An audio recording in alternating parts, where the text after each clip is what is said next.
GIT की smart class में आप सबका स्वागत है। और अकाउंटिंग की इस क्लास में आज हम लोग को सीखना है कंपैरिजन बिटवीन कंपोजिशन डीलर और रेगुलर डीलर के बारे में। जैसे कि कल की क्लास में मैंने आपको बताया था कि कंपोजिशन डीलर क्या होता है और रेगुलर डीलर क्या होता है। ये दोनों ऑप्शंस के बारे में हम लोगों ने कल की क्लास में जाना था कि रेगुलर डीलर के लिए क्या ऑप्शंस होता है और कंपोजिशन डीलर के लिए क्या ऑप्शंस होता है। मैंने बताया था ना। और मैंने कल की क्लास में भी बताया था आपको कि जो रेगुलर डीलर होता है उसको आईटीसी प्राप्त होता है और प्लस टैक्स लायबिलिटी उसके लिए बढ़ जाती है, जबकि कंपोजिशन डीलर के लिए ऐसा कुछ ऑप्शन नहीं रखा जाता। और मैंने ये भी बताया था कि जो रेगुलर डीलर में आते हैं उनके लिए ये अनिवार्य कर दिया गया है कि आपका जो टर्नओवर होना चाहिए वो 1.5 करोड़ से ज्यादा होना चाहिए। इसके लिए मैंने आपको रेगुलर के बारे में बताया था। लेकिन कंपोजिशन में मैंने बताया था कि अगर 1.5 करोड़ से कम हो तो वो अपनी कंपोजिशन डीलर में रजिस्ट्रेशन करा सकता है। 1.5 करोड़ से कम हो तो भी करा सकता है और 1.5 करोड़ से ज्यादा हो तो भी कंपोजिशन डीलर में रजिस्ट्रेशन करा सकता है। मतलब एक अनिवार्य कर दिया गया है कि मतलब मिनिमम आपका जो है 1.5 करोड़ होना चाहिए। समझ में आ रहा है ना। किसके लिए? कंपोजिशन के लिए। और कंपोजिशन के लिए भी मैंने आपको बताया था कि जो कंपोजिशन डीलर होता है उसका जितना टर्नओवर होगा उसका 1% गवर्नमेंट को टैक्स के रूप में जमा करेगा। मैंने कल की क्लास में बताया था ना, जितना भी उसका टर्नओवर होता है वो गवर्नमेंट को मात्र 1% वो क्या करता है, टैक्स देता है। समझ में आ रहा है ना। और जबकि रेगुलर डीलर के लिए क्या होता है, ये रेगुलर डीलर के लिए इसको जो है क्या होता है, जीएसटी कलेक्ट करने का अधिकार होता है, यानी कि टैक्स लायबिलिटी ये बढ़ भी सकता है इसके लिए, और प्लस इसको आईटीसी भी प्राप्त हो सकती है। और जो रेगुलर डीलर होता है वो कंपोजिशन डीलर की अपेक्षा ज्यादा मात्रा में टैक्स पे आउट करने का काम करता है। इसके लिए जितना टर्नओवर होगा उतना 1%, जबकि रेगुलर डीलर के लिए जैसे मान के चले कि रेगुलर के लिए बताया गया है कि सिंगल मंथ में भी कर सकते हैं और 3 महीने में एक बार भी कर सकते हैं, जबकि कंपोजिशन के लिए दिया गया है कि आपको जीएसटी पे करना है लेकिन 3 महीने में मात्र एक बार आपको पे करना है, और वो भी कितना परसेंट, तो मात्र 1%। जितने आपके बिजनेस में टर्नओवर हो रहे हैं, एनुअल टर्नओवर जो भी आपका हो रहा है उसका 1% गवर्नमेंट को रूप में टैक्स के रूप में जमा करना। आप कितना कमाते हैं, कितना मतलब बेचते हैं, कितना खरीदते हैं, कितना कैपिटल लगाते हैं, मतलब इससे नहीं, आपका जितना टर्नओवर होता है उसका 3 महीने में मात्र 1% हमको चाहिए। ये गवर्नमेंट का नियम होता है कंपोजिशन डीलर में। यही कल मैंने बताया था ना। तो चलिए, जैसे ये दोनों ऑप्शन बनाया क्यों गया, ये डीलर वाला दोनों ऑप्शन क्यों बनाया गया, तो जीएसटी प्रोसेस को आसान करने के लिए आसान ऑप्शन को बनाया गया। इससे जो दोनों ऑप्शन अगर रहेगा तो हमारी जीएसटी के पोर्टल पे आसानी तरीके से हमारे लिए मतलब क्या होगा, आसानी होगा। हम आसानी तरीके से अपनी जीएसटी पोर्टल पे जाकर के अपना पैसा दे सकते हैं और टैक्स अपीयर कर सकते हैं। इसके लिए जीएसटी प्रोसेस को आसान करने के लिए ये कंपोजिशन डीलर और रेगुलर डीलर का इस्तेमाल किया है। समझ में आ रहा है ना। अब इसमें भी मैंने आपको बताया था कि जो रेगुलर डीलर होता है, रेगुलर डीलर के लिए बहुत सारे नियम ऑप्शन होते हैं कि आपको जो है पूरा तरीके से क्या करना है, पूरा रिकॉर्ड आपको मेंटेन करना है, पूरा आपको डॉक्यूमेंट मैच करवाना है, पूरा रिटर्न फाइल करते समय पूरा आपका फाइल तैयार करके रखना है, जबकि कंपोजिशन डीलर के लिए ऐसा कुछ भी नहीं होता। समझ में आ रहा है ना। कंपोजिशन डीलर के लिए ऐसा कुछ भी नहीं होता। तो देखिए, इसको जो है समझने के लिए मैंने आपको बताया था कि इसका एक चार्ट यहाँ पे दिया हुआ, जैसे लिखा है comparison between composition dealer and regular dealer, यानी कि क्या करना है आपको, कंपैरिजन करना है, तुलना करना है, किसके किसके में, कंपोजिशन डीलर में और रेगुलर डीलर। तो चलिए, यही चार्ट मैंने यहाँ पे एक्सेल में बनाया है समझाने के लिए। देखिए, लिखा है comparison between composition dealer and regular dealer. आप ध्यान से समझिएगा, क्योंकि जब तक ये चार्ट आपको समझ में नहीं आएगा तब तक आप ये समझिए कि आपको कंपोजिशन डीलर और रेगुलर डीलर के बारे में समझ में नहीं आ पाएगा। जैसे देखिए, एक आपका कंपोजिशन डीलर है और एक आपका रेगुलर डीलर। तो कंपोजिशन डीलर के लिए मैंने अभी आपको बताया है कि ये तो अपना ना तो टैक्स लायबिलिटी, टैक्स जो लायबिलिटी का जो पैसा होता है,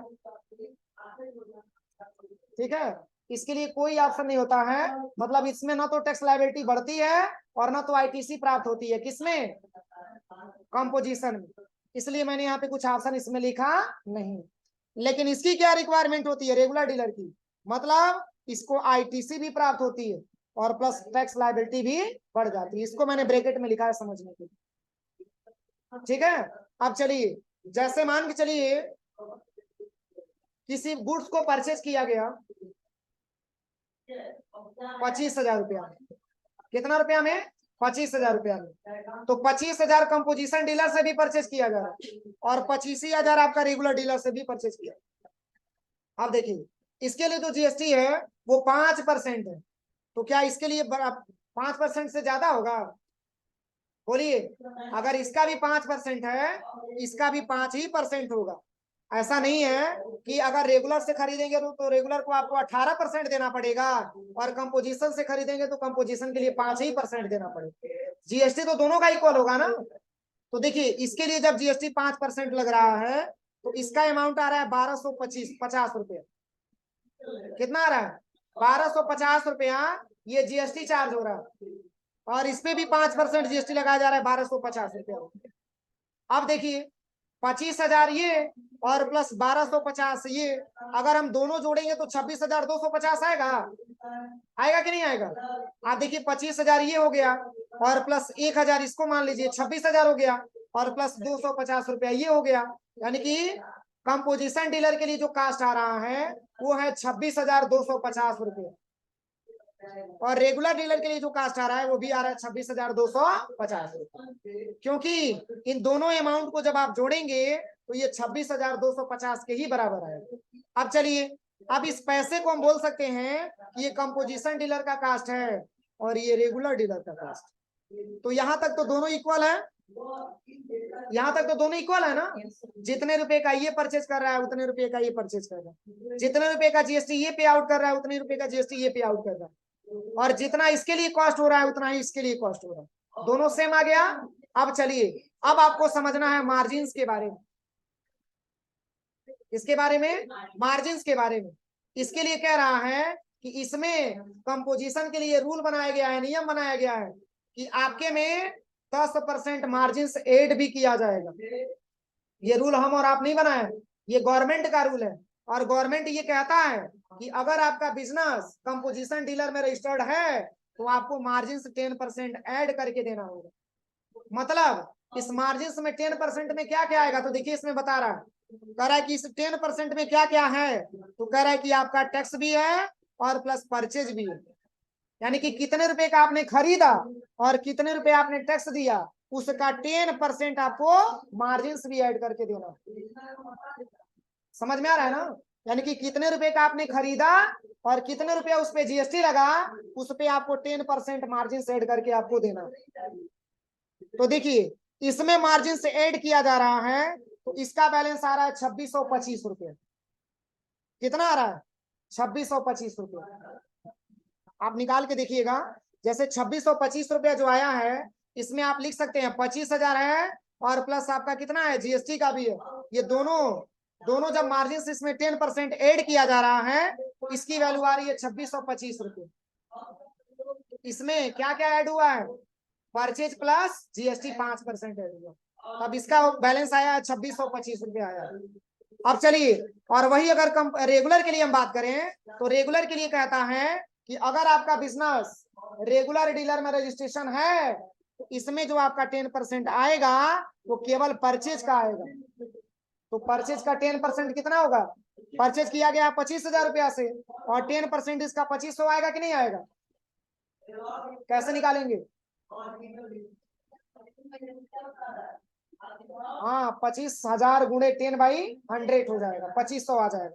लेकिन इसका कितना लिख लेगा?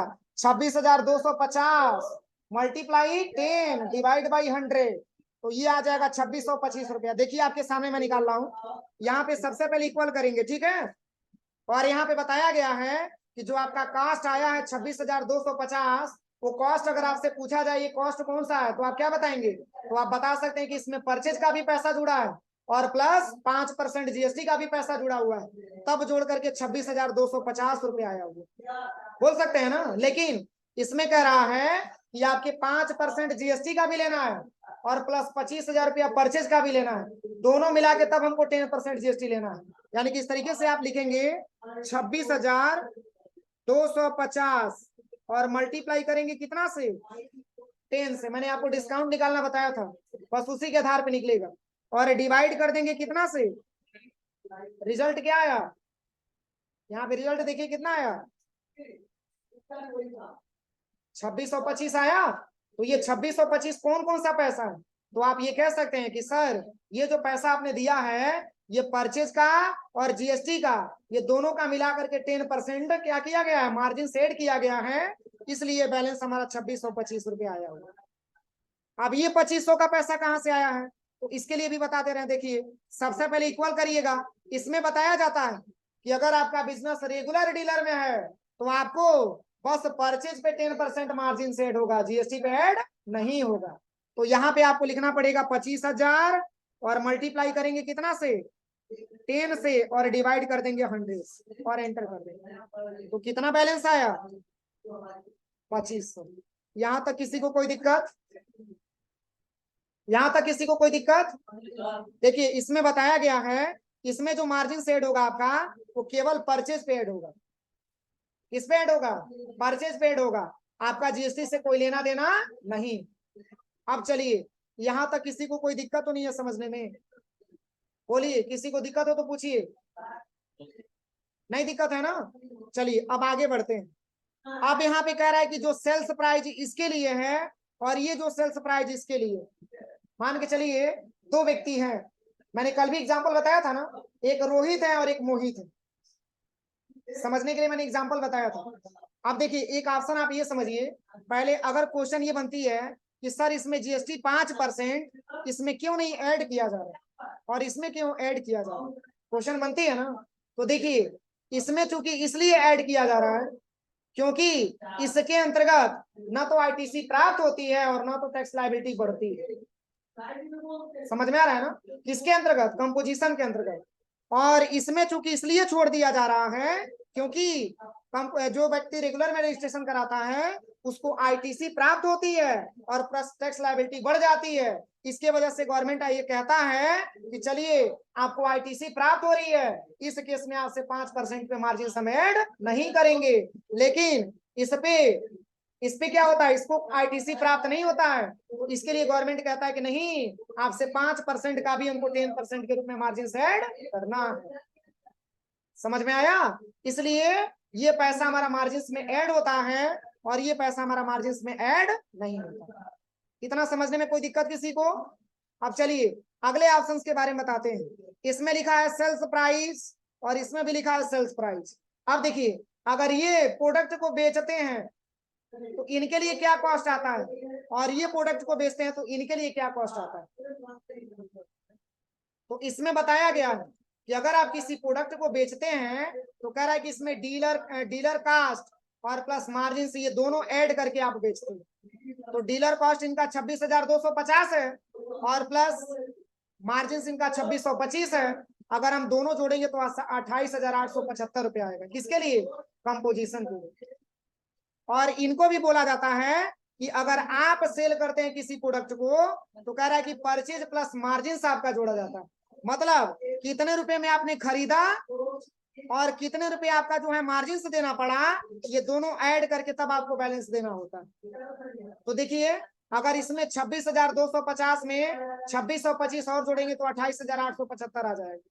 देखिए यहाँ पे मैं जोड़ के दिखा रहा हूँ, इक्वल मैंने किया और यहाँ पे लिख देते हैं 2625 और प्लस लिखेंगे कितना, 26,250 और एंटर करिए। इसमें आ गया कितना, 28,875 आ गया, आया बैलेंस।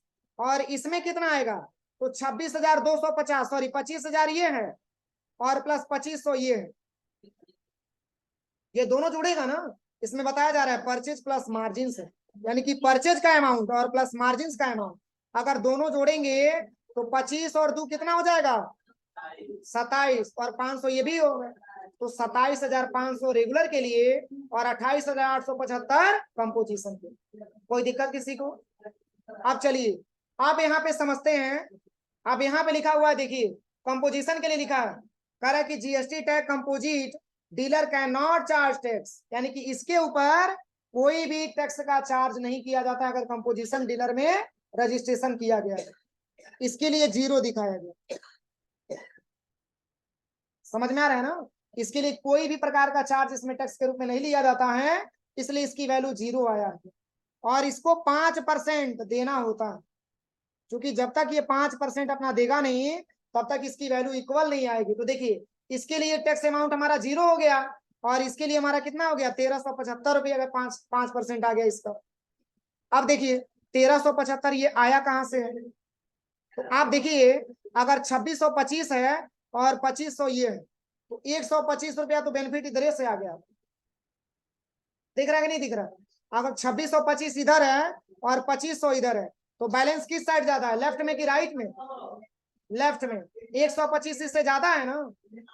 तो देखिए यहाँ पे बताया गया सबसे पहले कि अगर आपको 1375 रुपये अगर आप जीएसटी देते हैं, अगर 1375 रुपये अगर आप 5% के हिसाब से जीएसटी देते हैं, तो आपका बैलेंस आता है 28,875 रुपया। और अगर इसके लिए 0% चार्ज होता है तो फिर भी इसका बैलेंस आ गया 28,875 रुपया। लेकिन दोनों में अंतर क्या समझने को मिला? इसमें 0% है और इसमें 5% है। क्यों? क्योंकि ये कंपोजिशन डीलर है और ये आपका रेगुलर डीलर है। और इसके लिए 0% इसलिए दिया गया है क्योंकि ना तो इसको आईटीसी प्राप्त होगी, ना तो टैक्स लायबिलिटी बढ़ेगी। और इसमें क्या है, इसमें इसके लिए टैक्स लायबिलिटी बढ़ेगी, प्लस इसको आईटीसी जमा भी करना होता है, प्राप्त भी करना होता है। अब दोनों में क्या अंतर आया? तो इसका अमाउंट आ गया 289 रुपया और इसका अमाउंट आ गया 125 रुपया। यानी कि इसको 125 रुपया क्या करना पड़ेगा, जीएसटी लेना पड़ेगा, और इसको 289 रुपया जीएसटी लेना पड़ेगा। अब दोनों में क्वेश्चन ये बनती है कि सर इसमें जीएसटी ज्यादा क्यों आ रहा है और इसमें जीएसटी कम क्यों आ रहा है? तो देखिए इसमें लिखा हुआ है 1375 ये आपका क्या है, जीएसटी है ना, और माइनस किया गया 1250 ये आपका क्या है, जीएसटी 5%। तो अगर हम 1375 में से जो है माइनस 5%, 1375 जो आपका 5% जीएसटी आया है, अगर हम उसमें से माइनस 1250 रुपया करेंगे तो शेष कितना बचेगा, 125 बचेगा। यही 125 किसके लिए आया, रेगुलर के लिए आया। और प्लस इसके लिए कितना परसेंट है, मात्र 1% है। तो इसका ज्यादा है और इसका कम। तो दोनों में अंतर क्यों है? तो देखिए अमाउंट तो दोनों सेम सेल कर रहे हैं, ये भी 28,875 रुपया में बेचेगा और ये भी 28,875 रुपया में बेचेगा। लेकिन दोनों में अगर जीएसटी ज्यादा आ रहा है, कम आ रहा है, तो रेगुलर के लिए कम इसलिए आ रहा है क्योंकि रेगुलर वाला जब अपना बिजनेस स्टार्ट करेगा तो मान के चलिए कि अपने एम्प्लॉइयों को रखेगा, तो क्या एम्प्लॉय फ्री में काम करेंगे, पैसा लेंगे कि नहीं लेंगे? अगर 10,000 रुपया मान के चलिए कि अगर वो इनकम कर रहा है तो 10,000 रुपया उस सैलरी दे देगा, क्योंकि वो अपनी कंप्यूटर ऑपरेटर रखा है, पूरी अपनी व्यवस्था को मैनेज कर रहा है। इसलिए गवर्नमेंट इससे क्या लेती है, कम पैसा का चार्ज लेती है। और ये कंपोजिशन के लिए क्या है, ना तो ये कंप्यूटर ऑपरेटर रखेगा, ना तो अपना स्टॉक मेंटेन करेगा, ना तो पूरा एक डिटेल बनाएगा, ना तो कोई स्टॉक का एक मतलब वेन्यू तैयार करेगा। इसलिए इसका अमाउंट यहाँ पे ज्यादा आ जाता है और इसलिए इसका अमाउंट यहाँ से कम आ जाता है। लेकिन अगर कास्ट दोनों का देखेंगे तो सेम सेम। कस्टमर इससे भी खरीदेगा तो 28,875 देगा और कस्टमर इससे भी खरीदेगा तो 28,875 ही देगा। बस दोनों में अंतर यही निकल के आएगा कि इसमें ज्यादा जीएसटी लगेगा और इसमें कम जीएसटी लगेगा। किसी को कोई दिक्कत? सबको समझ में आया? किसी को कोई दिक्कत? यही आपका होता है कंपैरिजन बिटवीन किसके बीच में, क्या है, कंपोजिशन और रेगुलर डीलर के बारे में। आप देखिए आपको लैब में करना क्या है, इसी के आधार पे एक लैब में आपको अलग से भी बना करके चेक करना है कि जिस तरीके से मैंने न्यूमेरिकल बनाया है उस तरीके से आपको भी न्यूमेरिकल यहाँ पे तैयार करके देखो, हो जाएगा। बस केवल अमाउंट आप चेंज करिएगा।